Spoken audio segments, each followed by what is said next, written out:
Hello students, today we'll be starting a new chapter in statistics, chapter number 2 of statistics for standard 11 student. The name of the chapter is presentation of data. In chapter number 1, we have studied basic introduction of statistics. We have studied what does population means, what does sample means, how we can collect data, what is primary data, what is secondary data, what are the sources of collecting primary data, how do we collect data by way of questionnaire. So there are different topics that we have already studied in chapter 1 and got a basic understanding of statistics. Now we're proceeding with some advanced part, that is chapter number 2, presentation of data. Okay तो ये जो statistical information है उसको दो part में classify कर सकते हैं, right. Statistical information could be classified into two type. कौन से दो टाइप की स्टैटिस्टिकल इंफॉर्मेशन होती है? One is quantitative data and the other one is qualitative data. Statistical information में एक डेटा होता है जो क्वांटिटेटिव होता है और दूसरा होता है क्वालिटेटिव. क्वांटिटी मतलब क्या होता है? Number based. क्वांटिटी वर्ड ही मतलब होता है नंबर बेस्ड. तो जो नंबर बेस्ड डेटा होता है उसको क्वांटिटेटिव डेटा बोलते हैं, और जो क्वालिटेटिव डेटा मतलब क्वालिटी बेस्ड कोई पर्टिकुलर कैरेक्टरिस्टिक बेस्ड डेटा होता है उसको क्वालिटेटिव डेटा बोलते हैं. जैसे क्वांटिटेटिव डेटा क्या होता है? जैसे monthly income of a family. अगर फैमिली की मंथली इनकम निकाह है तो 10,000, 20,000, 50,000, 1 लाख, तो ये नंबर बेस्ड है, तो ये कैसा डेटा हुआ? Quantitative data. चलो अगर मैं आपको बोलूं number of accidents on the road, तो ये कैसा डेटा है? 1 accident, 2 accident, 0 accident, 5 accident, 6 accident. तो ये नंबर बेस्ड है, नंबर है, न्यूमेरिक है, तो ये भी कैसे डेटा है? Quantitative data. अगर मैं आपको बोल रही हूँ data is given regarding the eye colour of some people, किसी का आई कलर ब्लू है, किसी का हेजल है, किसी का ब्लैक है, ठीक है, किसी का ग्रे है, तो ये डेटा क्या हो गया? क्वालिटेटिव डेटा, बिकॉज ये नंबर बेस्ड नहीं है. यहाँ पे कैरेक्टरिस्टिक है, यहाँ पे क्वालिटी आंखों की कलर है, that is it is a quality और it is a characteristic of eye colour. ठीक है, तो ये नंबर बेस्ड नहीं है. नंबर बेस्ड नहीं है तो वो हमेशा कैसे डेटा होता है? Qualitative data. क्लियर? तो दो टाइप की डेटा होता है स्टैटिस्टिकल इंफॉर्मेशन. दो टाइप की होती है, one is quantitative data and the other one is qualitative data. Quantitative data मतलब जो नंबर बेस्ड होता है, न्यूमेरिक, जो कैसा होता है? न्यूमेरिक होता है, दैट इज नंबर बेस्ड होता है, नंबर आता है, न्यूमेरिक. और क्वालिटेटिव डेटा कैरेक्टरिस्टिक बेस्ड होता है, क्वालिटी बेस्ड होता है. मैंने आपको एग्जांपल दी. चलो मुझे बताओ, religion followed by people, Hindu, Muslims, Christians, Jains, तो ये जो अलग अलग रिलीजन है वो कैसा डेटा है? वो भी अगेन क्वालिटेटिव डेटा है, बिकॉज वो नंबर बेस्ड नहीं है. क्लियर? तो जो क्वांटिटेटिव डेटा है it is based on quantitative variable, और जो qualitative data it is based on qualitative variable. अब सवाल ये उठता है कि क्वांटिटेटिव वेरिएबल होता क्या है? पहले तो अपन ने ये पढ़ा कि जो स्टैटिस्टिकल इंफॉर्मेशन है उसको आप दो टाइप में क्लासिफाई करो, quantitative data and the other one is qualitative data. अभी जो quantitative data it is based on quantitative variable. Quantitative variable क्या होता है? क्वांटिटेटिव वेरिएबल अगेन दो टाइप के होते हैं, एक है discrete variable and the other one is continuous variable. एक वेरिएबल है डिस्क्रीट वेरिएबल और दूसरा वेरिएबल है कंटीन्यूअस वेरिएबल, राइट. जो क्वांटिटेटिव वेरिएबल है वो दो टाइप के, एक है discrete variable and the other one is continuous variable. Discrete variable में क्या आ जाता है? जैसे अब इन शॉर्ट समझो ना एकदम इजी के लिए, तो जो वेरिएबल को मेजर यूनिट ऑफ मेजरमेंट जिसमें नहीं होता वो डिस्क्रीट वेरिएबल. जैसे मैं बोली number of accident in a road, तो कितने एक्सीडेंट हो रहे? 1 एक्सीडेंट, 2, 3, 4, 5. पीछे कुछ यूनिट है, 1 metre accident, 1 centimetre accident, 1 kilometre accident, 1 Fahrenheit accident. नहीं, पीछे कोई भी यूनिट ऑफ मेजरमेंट नहीं. तो जिसमें भी यूनिट ऑफ मेजरमेंट नहीं होता वो डेटा हमेशा डिस्क्रीट डेटा होता है. जैसे नंबर ऑफ चिल्ड्रंस पर फैमिली, एक फैमिली में कितने चिल्ड्रंस है? 1, 2, 3, 5, 6. तो 1 किलो चिल्ड्रन, 5 किलो चिल्ड्रन, ऐसा तो नहीं होता. पीछे यूनिट ऑफ मेजरमेंट कभी भी नहीं होता. 1 चिल्ड्रन, 2, 3, पीछे कोई भी यूनिट ऑफ मेजरमेंट नहीं है. हम लोग डिस्क्रीट वेरिएबल को मेजर नहीं कर सकते, हम उसको काउंट कर सकते हैं. डिस्क्रीट वेरिएबल को मेजर नहीं कर सकते, क्या करते हैं? काउंट कर सकते हैं. डिस्क्रीट वेरिएबल में कभी भी पीछे यूनिट ऑफ मेजरमेंट नहीं होगा. क्लियर हुआ? और ये एक स्पेसिफिक वैल्यू अज्यूम करता है. जो कंटीन्यूअस वेरिएबल ना, it assume any value with in a specified range. मतलब कंटीन्यूअस वैल्यू में हमेशा रेंज 10 to 20, 20 30, 30 to 40, एक रेंज होता है. ठीक है. और दूसरी बात चलो इन सबको छोड़े, एक सिंपल की है कि डिस्क्रीट कंटीन्यूअस वेरिएबल में हमेशा यूनिट ऑफ मेजरमेंट होता है. जैसे हाइट ऑफ पर्सन, तो हाइट क्या होगा? 6 फीट, 5.4 फीट, 5.2 फीट. पीछे फीट आ रहा है ना, मतलब बेसिकली यहाँ पे यूनिट ऑफ मेजरमेंट है, तो ये कैसा डेटा हो गया? Continuous data. Then maximum temperature of a city, तो 42 degree Celsius, 34 degree Celsius, 45 degree Celsius. तो डिग्री सेल्सियस ये क्या? Unit of measurement. तो एक जो सिंपल सी की है ना याद रखने की वो ये है, डिस्क्रीट वेरिएबल और कंटीन्यूअस वेरिएबल जिसमें यूनिट ऑफ मेजरमेंट नहीं होता उसको डिस्क्रीट वेरिएबल है, जिसके पीछे यूनिट ऑफ मेजरमेंट होता है वो कंटीन्यूअस वेरिएबल है। Simple, clear. तो अभी अपन ने क्या पढ़ा, अपन ने पढ़ा जो स्टैटिस्टिकल इंफॉर्मेशन होती है वो दो टाइप की होती है, एक होता है quantitative data and the other one is qualitative data. Quantitative data हमेशा क्वांटिटेटिव वेरिएबल पे बेस्ड है and qualitative data is based on qualitative variable. Quantity number based होता है, नंबर बेस्ड, क्वांटिटी बेस्ड, ठीक है। एंड क्वालिटी मतलब कोई characteristic. Simple सा अगर मैं बोलूं कि income, monthly income of group of 10 family, तो किसी की 10,000, किसी की 20,000, किसी की 50,000, किसी की 80,000, तो ये नंबर बेस्ड डेटा है, तो क्वांटिटेटिव डेटा है। अब मैं अगर बोल रही हूँ कि हेयर कलर ऑफ 5 पीपल, किसी का ब्लू, किसी का ब्लैक, किसी का ब्लॉन्ड, किसी का ब्राउन, तो ये क्या नंबर है? नहीं, न्यूमेरिक नहीं, तो एक ऐसा डेटा हो गया क्वालिटेटिव डेटा। अब जो quantitative data is it is based on quantitative variable and qualitative data is based on qualitative variable. Quantitative variable जो होता है अगेन दो टाइप का होता है, discrete variable and continuous variable. एक सिंपल की मैंने आपको याद रखने की बताई, डिस्क्रीट वेरिएबल के पीछे यूनिट ऑफ मेजरमेंट नहीं होता और कंटीन्यूअस वेरिएबल के पीछे यूनिट ऑफ मेजरमेंट होता है, राइट। जैसे अगर मैं बोली number of accident on a road, तो यहाँ पे आप बोलेंगे एक एक्सीडेंट हुआ, 2, 3, 4, 5, 10, ठीक है, तो यहाँ पे पीछे यूनिट ऑफ मेजरमेंट नहीं है, तो वो डिस्क्रीट वेरिएबल। मैं बोल रही हूँ high maximum temperature in a day, तो 40 degree Celsius, 50 degree Celsius, 20 degree Celsius, 25 degree Celsius, तो पीछे डिग्री सेल्सियस आ रहा है, that is unit of measurement है, तो वो कैसा डेटा हो गया? कंटीन्यूअस डेटा, ठीक है। अब बेसिकली नेक्स्ट चीज पढ़ते हैं रॉ डेटा या तो अनग्रुप डेटा क्या होता है। रॉ मतलब जो क्लासिफाई नहीं किया हुआ, सिंपल सा डेटा उठा ले। जैसे मैं आपको पहले एग्जांपल दे देती हूँ, फिर मैं डेफिनेशन पढ़ती हूँ।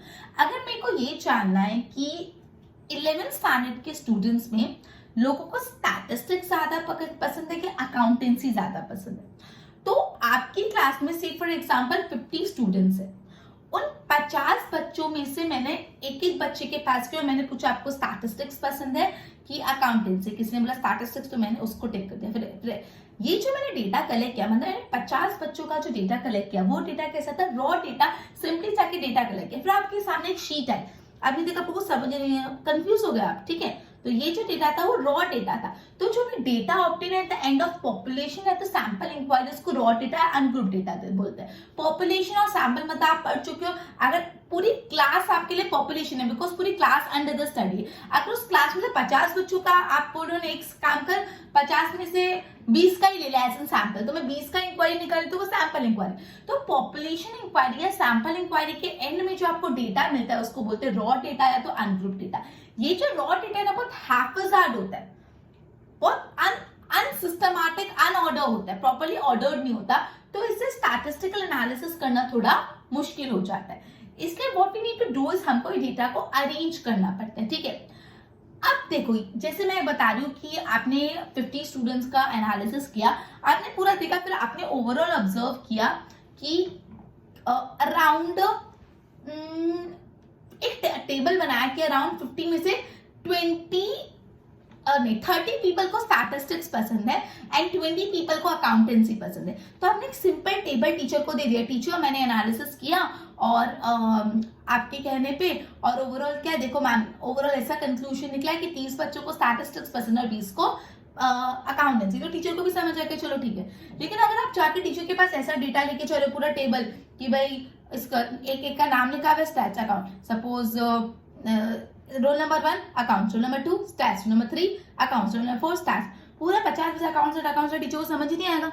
आपको ये डेटा को क्या करना पड़ेगा? अरेंज करना पड़ेगा। जैसे मैंने बताया, आप उनको पूरा आपने खुद एनालिसिस करके निकाला, अच्छा देखो इतने लोगों को अकाउंट्स पसंद है, इतने को स्टैट्स, तो ओवरऑल 30 लोगों को स्टैट्स पसंद है, 20 को अकाउंट्स, आपने टीचर को बता दिया, वेल एंड गुड, राइट। तो ये जो आपने अरेंजमेंट किया रॉ डेटा को इनटू प्रॉपर फॉर्म, इसको बोलते हैं क्लासिफिकेशन करना। आपने जो पूरे डेटा को एक शॉर्ट फॉर्म में सिस्टमैटिक वे में अरेंज कर लिया, उसको क्या बोलते हैं?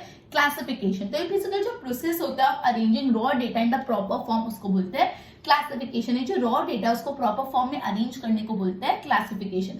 The process of arranging raw data in the proper form is called classification.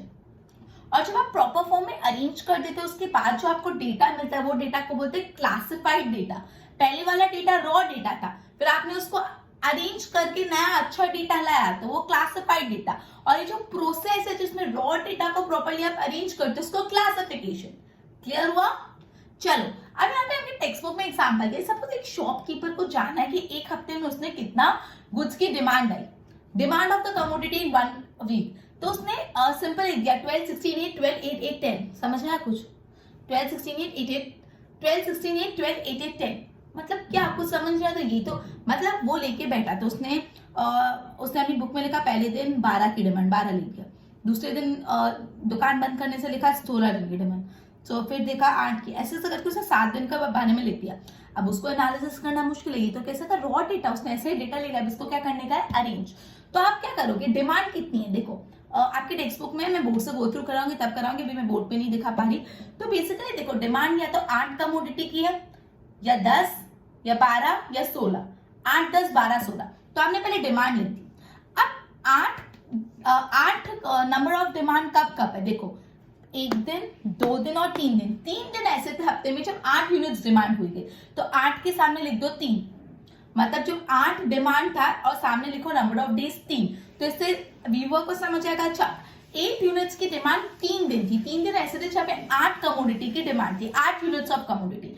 फिर आपको लिखना है 10, 10 सिर्फ एक ही बार, तो एक ही दिन ऐसा था जहाँ पे 10 की डिमांड थी, फिर 12, 12, 1 एंड 2, तो 2 दिन ऐसे थे जहाँ पे 12 की डिमांड है, तो 12 के सामने 2, 16, 1 दिन। तो जब आपने इसको क्लासिफाई किया तो आपने लिखा डिमांड और नंबर ऑफ डेज 8, 3, 10, 1, 12, 2, 16, 1, इससे समझ आ गया कि 8 यूनिट्स की डिमांड थी 3 दिन, 10 यूनिट की डिमांड थी 1 दिन, 12 यूनिट की डिमांड थी 2 दिन और 16 यूनिट की डिमांड थी 1 दिन। इससे आपने पूरा अरेंजमेंट करके इसको क्लासिफाइड डेटा में कन्वर्ट कर लिया by the process of classification. Clear? तो बेसिकली अभी तक अपन ने इतना पढ़ा कि जो स्टैटिस्टिकल इंफॉर्मेशन आप इसको क्वांटिटेटिव डेटा और क्वालिटेटिव डेटा के बेस पे क्लासिफाई कर सकते हो। क्वांटिटेटिव डेटा हमेशा नंबर बेस्ड होता है, क्वालिटेटिव डेटा कोई कैरेक्टरिस्टिक बेस्ड होता है। Quantitative data based on quantitative variable and qualitative data is based on qualitative variable. Quantitative variable दो टाइप के होते हैं, डिस्क्रीट वेरिएबल, कंटीन्यूअस। सिंपल याद रखना, डिस्क्रीट वेरिएबल के पीछे कोई यूनिट ऑफ मेजरमेंट नहीं होता, कंटीन्यूअस वेरिएबल के पीछे यूनिट ऑफ मेजरमेंट होता है। फिर आपने पढ़ा रॉ डेटा या अनग्रुप डेटा क्या होता है। जब भी पॉपुलेशन इंक्वायरी या सैंपल इंक्वायरी करके जो आपको डेटा मिलता है वो रॉ डेटा है, तो अनग्रुप डेटा है। ये डेटा बहुत हैफाजार्ड होता है, तो इसको प्रॉपर्ली अरेंज करना इंपॉर्टेंट है। तो जो पूरा process of arranging the raw data in the proper form, raw data को प्रॉपर फॉर्म में अरेंज करने के प्रोसेस को बोलते हैं क्लासिफिकेशन। और अरेंजमेंट करने के बाद जो अपन को डेटा मिलता है वो डेटा को बोलते हैं क्लासिफाइड डेटा। क्लियर? फिर आपको एक एग्जांपल भी मैंने भी दिया और टेक्स्ट बुक में भी दिया है, राइट? इतना मैं बोर्ड से गो थ्रू कराती हूँ, ध्यान देना। ओके, स्टैटिस्टिकल इंफॉर्मेशन दो टाइप की होती है, quantitative data and qualitative data. Quantitative data numeric based, number based होता है। Quantitative data is based on quantitative variable and qualitative data is based on qualitative variable. Quantitative data दो type के होते हैं, डिस्क्रीट वेरिएबल, कंटीन्यूअस वेरिएबल। अब discrete variable में इतना है ना, पीछे यूनिट ऑफ मेजरमेंट नहीं होता। जैसे यहाँ पे नंबर ऑफ चिल्ड्रंस पर फैमिली 1, 2, 3, 4, पीछे कोई यूनिट ऑफ मेजरमेंट नहीं है तो discrete data. Number of accidents on the road 1, 2, 3, 4, तो इसमें पीछे कोई यूनिट ऑफ मेजरमेंट नहीं है तो ये डिस्क्रीट डेटा। कंटीन्यूअस डेटा के पीछे हमेशा यूनिट ऑफ मेजरमेंट होता है। जैसे हाइट ऑफ अ पर्सन, तो हाइट आप सेंटीमीटर में मेजर कर सकते हो, फीट में मेजर कर सकते हो, तो पीछे हमेशा यूनिट ऑफ मेजरमेंट होता है। मैक्सिमम टेम्परेचर आप डिग्री सेल्सियस में मेजर करोगे तो पीछे हमेशा यूनिट ऑफ मेजरमेंट होता है। Clear? Now the data obtain at an end of the population inquiry और सैंपल इंक्वायरी, उसको क्या बोलते हैं, रॉ डेटा या तो अनग्रुप डेटा।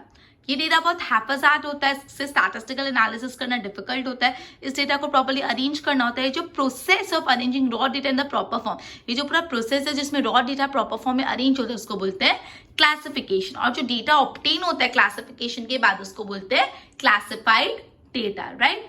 देखो जैसे आपको बोला daily demand of a commodity during a week, एक वीक में डिमांड लेती है 12, 16, 8, 12, 8, 8, 10। ये डेटा कैसे, रॉ डेटा, एकदम कुछ समझ ही नहीं आ रहा।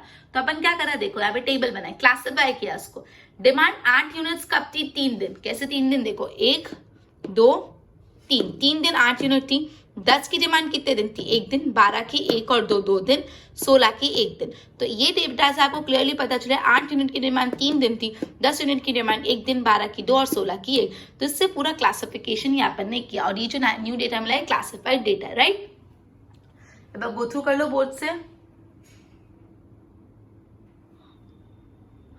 ओके, तो आगे इसके एडवांटेज और वो सब अपन नेक्स्ट लेक्चर में पढ़ते, एक बार बेसिक इंट्रोडक्शन अच्छे से समझ लो। Okay, till then good bye.